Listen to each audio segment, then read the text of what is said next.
바울은 신앙생활을 가리켜서 믿음의 경주라고 말했습니다. 바울이 말한 이 경주는 단거리가 아닙니다. 긴 거리를 끝까지 달려야만 완주라고 부를 수 있는 장거리 경주를 이야기하고 있습니다. 우리의 신앙생활이 이렇다는 것입니다.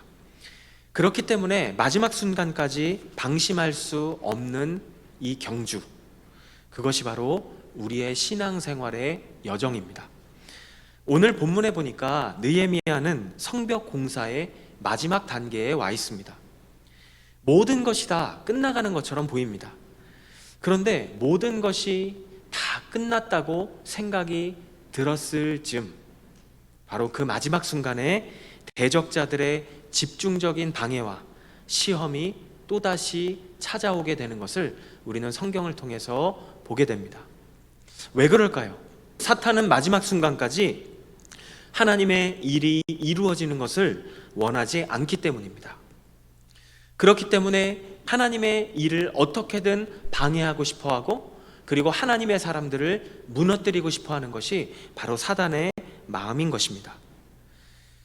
우리가 하나님의 뜻을 따라 살려고 하면 할수록, 그리고 하나님께서 맡기신 사명을 감당하려고 하면 할수록 시험과 유혹은 더욱더 교묘하게 우리를 찾아옵니다.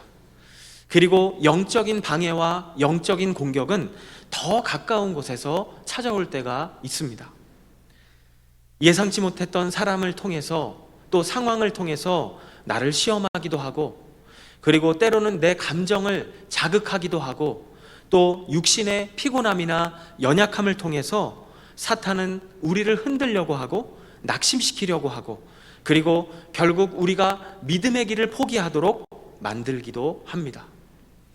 그렇기 때문에 이 믿음의 여정은 시작하는 것도 중요하지만 끝까지 완주하는 것이 더 중요합니다. 그렇다면 우리는 이 믿음의 여정을 어떻게 완주할 수 있을까요? 오늘 말씀을 통해서 함께 살펴보기를 원합니다. 오늘 함께 살펴볼 내용은 이것입니다. 우리 화면을 보시면서 같이 읽어볼까요? 계속되는 인생의 시험 앞에서 우리는 어떻게 믿음의 길을 완주할 수 있을까요? 첫 번째로 하나님께서 맡겨주신 사명에 집중하라는 것입니다. 오늘 본문은 이렇게 시작됩니다. 느헤미야 6장 1절 같이 읽겠습니다. 내가 성벽을 다시 건축해 허물어진 부분들을 남김없이 다 메웠다는 것을 산발락과 도비아와 아라비아 사람 게셈과 그 나머지 원수들이 들었습니다. 그러나 그때까지도 나는 아직 성문의 문짝을 달지 못했습니다. 느헤미야는 성벽에 무너진 곳을 다 연결해서 성벽을 세우는 것까지 성공했습니다. 성벽을 완전히 둘러서 연결을 다 했고, 그리고 성벽의 높이도 이전 높이만큼 다 쌓았습니다. 겉으로 보기에는 모든 것이 다 끝난 것처럼 보였습니다. 그런데 아직 문짝을 달지 않았다라고 성경이 말씀합니다. 이제 문짝만 달면 완전히 완성이 되는 것입니다. 그런데 오늘 본문을 보니까 거의 성벽이 완성이 다 된 이런 상황에서도 대적자들은 느헤미야와 이 유다 백성들을 어떻게든 끝까지 방해하려고 노력하고 있습니다. 가만히 놔두질 않습니다. 어떻게 해서든지 성벽을 완공하지 못하게 하기 위해서입니다. 이러한 장면을 통해서 성경이 우리에게 주시는 교훈은 무엇일까요? 시험은 완전히 끝날 때까지 끝난 것이 아니라는 것입니다. 사탄의 가장 집요한 공격, 가장 거센 공격은 우리가 어쩌면 이제는 다 됐다, 이제는 괜찮을 거야 라고 생각하는 그 순간, 다시 말하면 우리의 마음이 느슨해졌을 때 찾아올 수 있다는 것입니다. 사탄은 우리의 느슨해진 그 마음의 틈을 비집고 들어와서 우리를 넘어뜨리기 위해서 아주 교묘한 방법으로 우리에게 접근합니다. 오늘 본문에 보니까 느헤미야가 직면했던 시험은 바로 그러한 시험이었습니다. 느헤미야의 마음을 어떻게든 느슨하게 만들어서 마지막 순간에라도 느헤미야를 넘어뜨리고, 그리고 성을 완성하지 못하도록 안간힘을 쓰고 있는 모습을 보게 됩니다. 첫 번째 시험은 6장 2절에 나옵니다. 우리 6장 2절 같이 읽겠습니다. 그때 산발랏과 게셈이 내게 이런 전가를 보냈습니다. 오시오, 우리가 오노 평지의 한 마을에서 만납시다. 그러나 사실은 나를 해치려는 수작이었습니다. 이 산발랏과 게셈이라고 하는 사람이 느헤미야에게 사람을 보내서 이야기합니다. 오노 평지라는 장소에서 만나자라는 것입니다. 이 겉으로 보기에는요, 과거에 우리가 갈등을 이제 청산하고 화해하자는 제안처럼 보이지만 사실 이 고대 시대의 분위기를 보면 산발랏과 게셈이 진짜 화해하기를 원했다면 자신들이 가지고 있는 무기를 다 내려놓고 그리고 자신들이 예루살렘으로 찾아오는 것, 그것이 진정한 화해의 모습입니다. 그런데 이 사람들은 지금 어떻게 하고 있습니까? 느헤미야를 특정한 장소로 불러내고 있는 것입니다. 느헤미야는 산발랏의 이 이야기를 듣자마자 사람을 보내서 자기는 지금 성벽 공사 때문에 너무 바빠서 갈 수가 없다라고 이야기를 합니다. 그런데 산발랏은요, 거절을 당했으면서도 똑같은 제안을 느헤미야에게 몇 번을 하는가 하면 4번을 합니다. 혹시 같은 요청을 반복하게 되면 느헤미야의 마음이 약해져서 자신의 말을 듣지 않을까 하는 마음 때문에 그렇습니다. 그런데 느헤미야를 보시면 느헤미야는 단칼에 거절합니다. 이 첫 번째 방법이 통하지 않으니까 이제 산발랏이 이제는 거짓말로 소문을 내서 느헤미야를 공격하기 시작합니다. 5절부터 7절 말씀을 같이 읽겠습니다. 그리고 5번째도 산발랏은 자기 종의 손에 봉하지 않은 편지를 들려보냈는데 다음과 같은 내용이었습니다. 당신과 유다 사람들이 반역을 꾀하고 있고 그래서 성벽도 건축하는 것이라는 소문이 여러 나라에 돌고 있으며 게셈도 그 말이 맞다고 했소. 게다가 이 소문에 따르면 당신이 그들의 왕이 되려고 하며 심지어 예언자를 세우고 예루살렘에서 당신에 대해 유다의 왕이 있다라고 선포하려고 한다는 말을 들었소. 이제 이 소문이 왕께도 보고될 것이요. 그러니 이제 우리가 만나서 함께 의논합시다. 산발랏은 지금 이야기합니다. 느헤미야가 당신이 반란을 일으켜서 지금 유다 백성들의 왕이 되려고 한다라는 것을 알고 있다라고 이야기합니다. 근데 이 방법이 참 비열합니다. 이 편지를 보내는데요, 편지에다가 느헤미야가 지금 반란을 일으키고 있습니다 라는 소문이 돌고 있습니다, 이 내용을 적어서 이것을 봉투에 넣은 다음에 그 봉투를 밀봉하지 않고 그냥 열어둔 채로 느헤미야에게 보낸 것입니다. 그러면 어떻게 될까요? 편지가 전달되는 과정 속에서 많은 사람들이 편지를 열어보게 됩니다. 아무나 편지를 열어서 볼 수 있도록 이렇게 비열한 방법을 가지고 느헤미야가 반란을 꾀하고 있다라는 헛소문을 퍼뜨리고 있는 것입니다. 만약 이 소문이 정말 페르시아에 있는 왕의 귀에 들어가게 된다면 느헤미야는 지금까지 자신이 수고했던 모든 노력이 물거품이 될 뿐만 아니라 자신의 목숨까지도 위태로워질 수가 있는 것입니다. 그런 편지의 내용인 것이죠. 이 느헤미야는 산발랏이 보낸 이 밀봉도 되지 않은 이 편지를 받아보면서 어떤 마음이 들었을까요? 너무 화가 나고 억울하지 않았을까요? 이 페르시아의 술 맡은 관원이라고 하는 이 안정된 자리를 내려놓고 하나님의 부르심에 순종해서 예루살렘까지 왔는데, 그리고 예루살렘에서 성벽 공사를 힘들게 하면서 이제 거의 다 완성이 되었는데, 거의 다 끝나가는데 말도 되지 않는 이러한 모함 때문에 자신은 지금 모든 것을 한순간에 잃어버릴 수도 있는 그런 상황을 맞이하게 된 것입니다. 그런데 여러분, 느헤미야가 어떻게 반응했는지를 함께 보겠습니다. 그는요, 감정에 휘둘리지 않고 소문에 일일이 반응하지 않았다는 것입니다. 왜냐하면 자신이 지금 감당하고 있는 이 사명의 자리로 자신을 불러주신 그 하나님께서 자신이 사명을 감당하는 동안 이 모든 상황 속에서 일어나는 문제와 일들을 하나님께서 해결해 주실 것이다 라고 믿었기 때문입니다.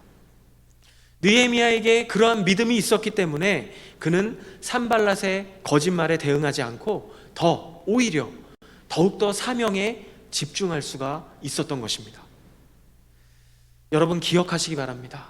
하나님께서 우리를 하나님의 뜻을 따라 사는 삶으로 부르셨다면 하나님의 뜻대로 살아가는 모든 삶의 과정 속에서 우리가 만나게 되는 모든 문제와 모든 상황들을 하나님께서 해결해 주시고, 그리고 하나님께서 신실하게 인도해 주실 것이라는 사실을 믿으실 수 있기를 바랍니다.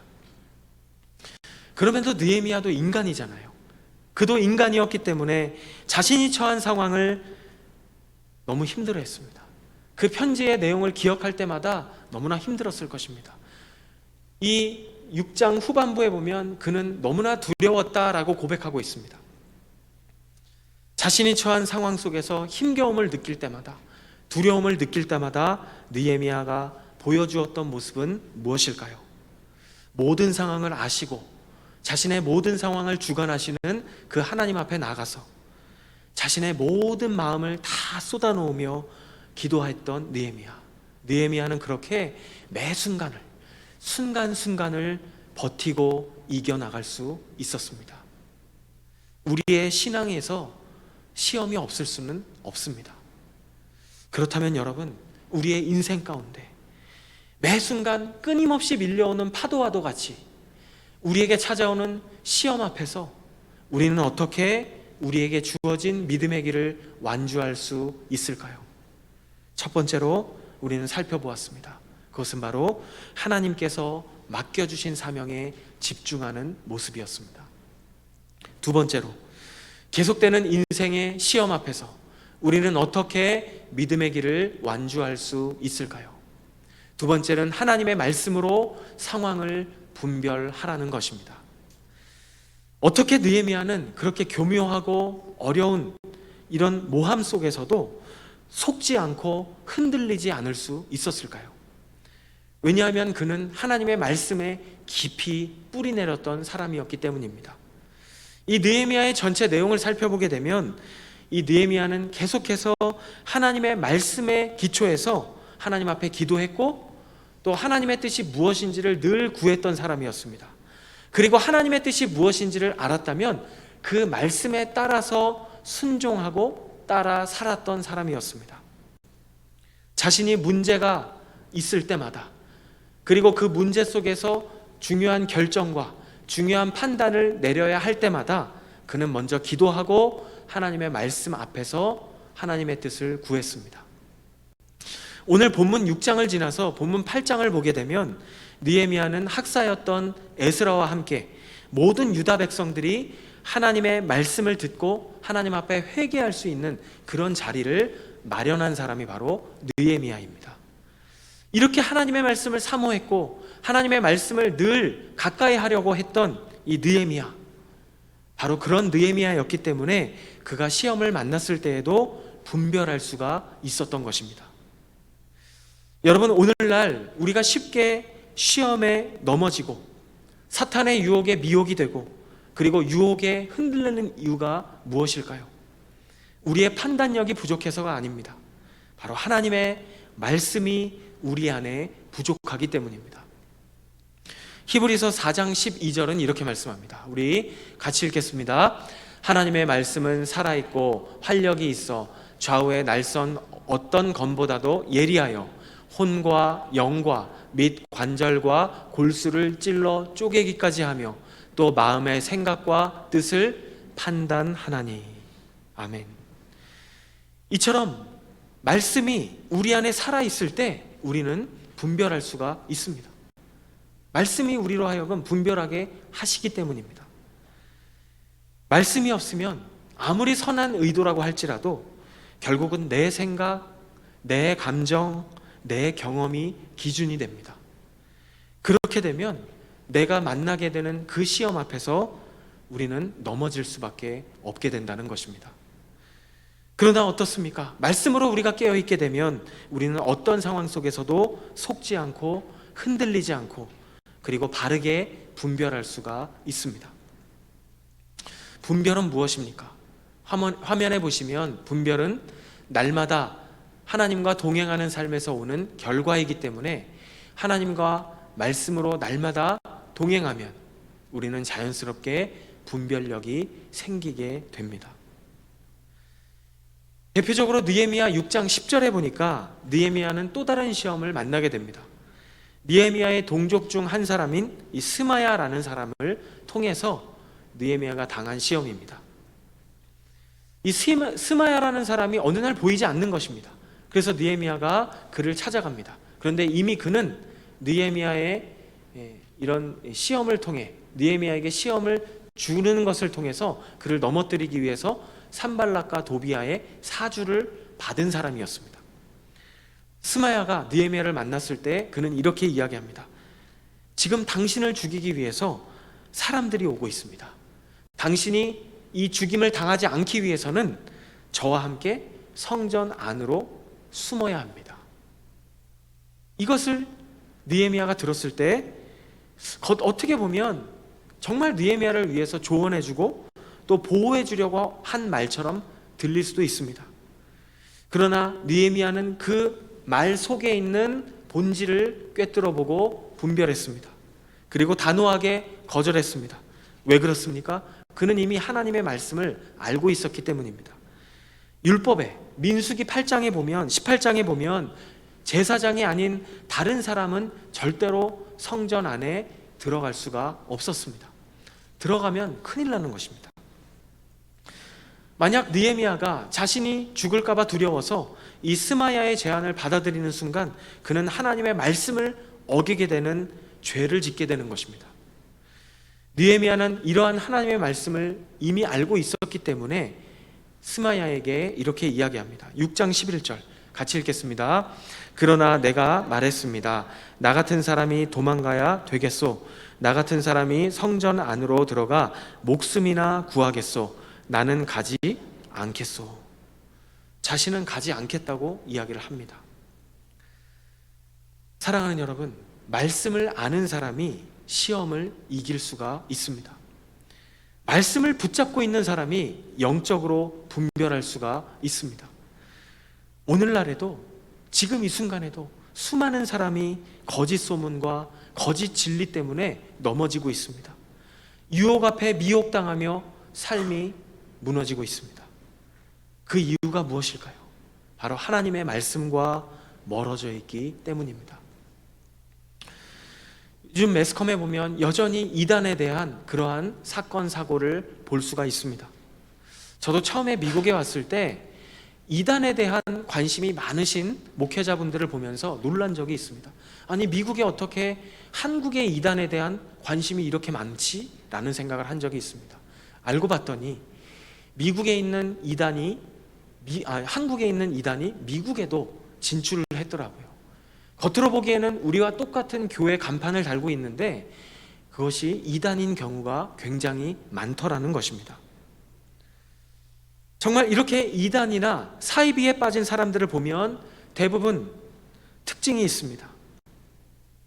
대부분 말씀에 대한 분별력이 없이 종교적인 열심에 사로잡혀 있는 사람들이라는 것입니다. 이 사람들의 공통점은 성경을 읽지 않습니다. 그리고 성경 말씀보다 지도자들의 말을 더 중요하게 여긴다는 것입니다. 그 결과, 어떠한 결과로 이어지게 되었습니까? 인간을 재림한 예수라고 이야기합니다.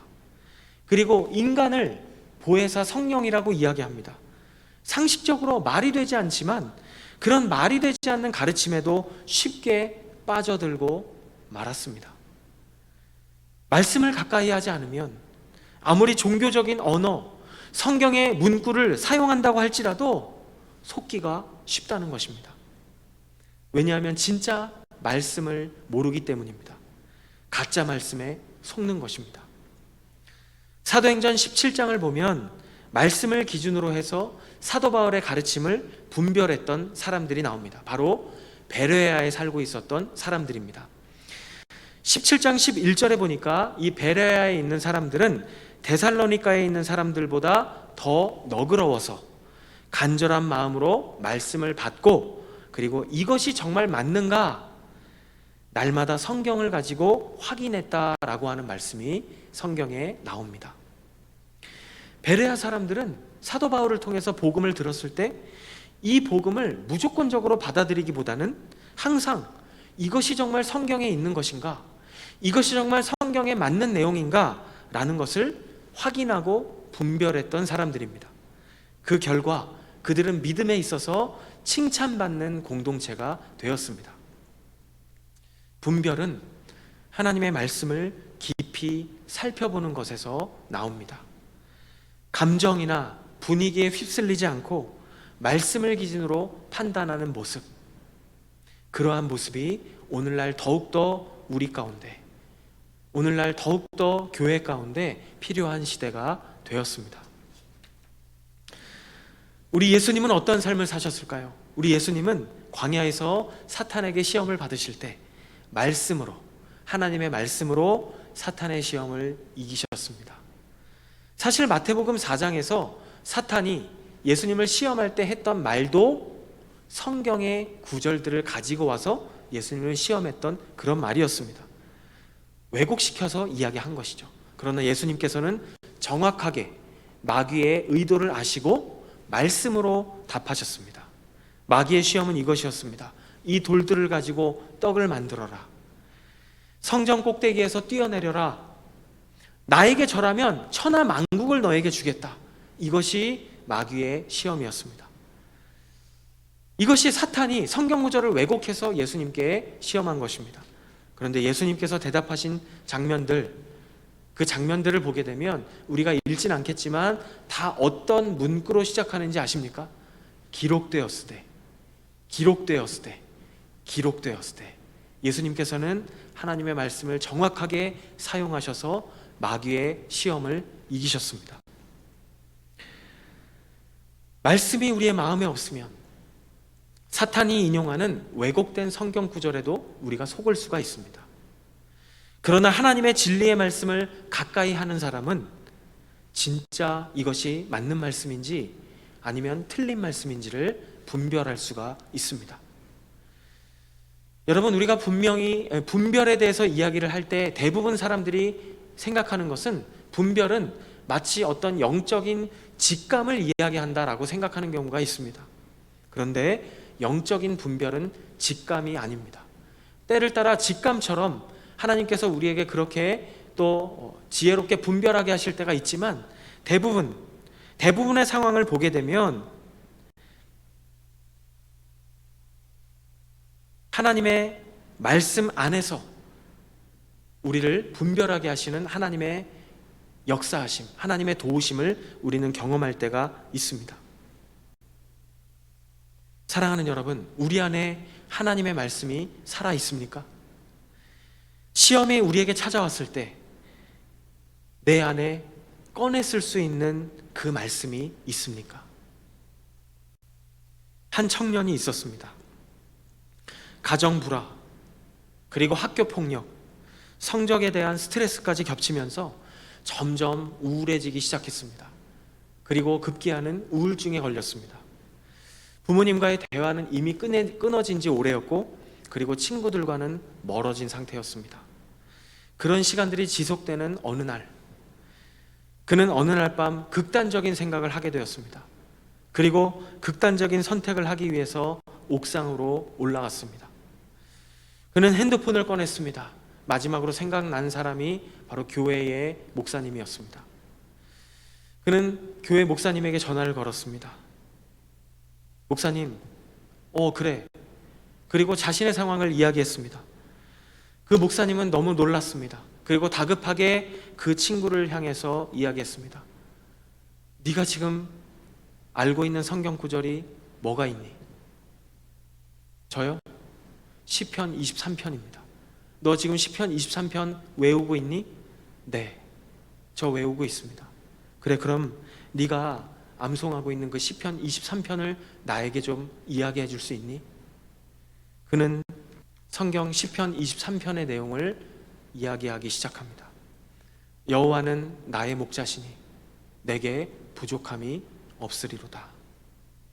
내가 사망의 음침한 골짜기로 다닐지라도 해를 두려워하지 않을 것은 주께서 나와 함께 하시기 때문이다. 그렇게 시편 23편을 묵상하는 가운데 그 청년의 눈에서는 눈물이 하염없이 흘러내렸습니다. 그리고 그날 밤 그 청년은 말로 설명할 수 없는 하나님이 주시는 평안과 위로하심을 경험했습니다. 어릴 적에 외웠었던 그 한 조각의 말씀, 그 말씀이 그날 그 청년의 생명을 붙잡았습니다. 청년은 그날 극단적인 생각을 중단했고 그리고 다시 내려왔습니다. 그리고 목사님의 권유를 받아서 신앙생활을 하면서 나중에는 심리학과 신학을 공부하게 되고 그리고 지금은 청소년들을 대상으로 사역을 하고 있는 상담가가 되었습니다. 그는 간증하는 자리마다 이렇게 이야기합니다. 그날 밤 저는 어떤 위로나 어떤 설득보다도 하나님의 말씀이 제 목숨을 붙잡아 주셨다는 것을 알게 되었습니다. 그 말씀 한 구절이 없었다면 저는 지금 이 자리에 없었을 것입니다. 사랑하는 여러분, 저와 여러분은 인생의 가장 어두운 순간에 여전히 살아 숨쉬는 하나님의 말씀을 경험해 보신 적이 있으십니까? 오늘 소개한 그 청년처럼 그저 한 구절이지만, 정말 짤막한 한 토막의 말씀이지만 그 말씀 한 구절이 그의 인생을 붙잡고 그의 인생을 다시 살아가게 만들었던 것처럼, 여러분, 말씀은 단순한 지식이 아닙니다. 말씀은 우리의 삶을 분별하게 만들어주시는 하나님의 능력이고 우리의 생명의 근원이고 그리고 우리의 영혼의 빛입니다. 그렇기 때문에 여러분, 말씀을 우리의 삶에 가까이 하실 수 있기를 바랍니다. 언젠가 그 말씀 한 토막이 저와 여러분의 삶을 살리게 될 줄로 믿습니다. 한 주간의 삶 속에서 우리는 어떻게 살아야 합니까? 계속되는 인생의 시험을 만날 때가 있을 것입니다. 그러나 기억하시기 바랍니다. 계속되는 인생의 시험 앞에서 우리는 어떻게 우리에게 주어진 이 땅에서의 믿음의 경주를 완주할 수 있을까요? 첫 번째는 하나님께서 우리에게 맡겨주신 사명에 집중하는 것입니다. 두 번째는 바로 하나님의 말씀으로 나의 상황을 분별하는 것입니다.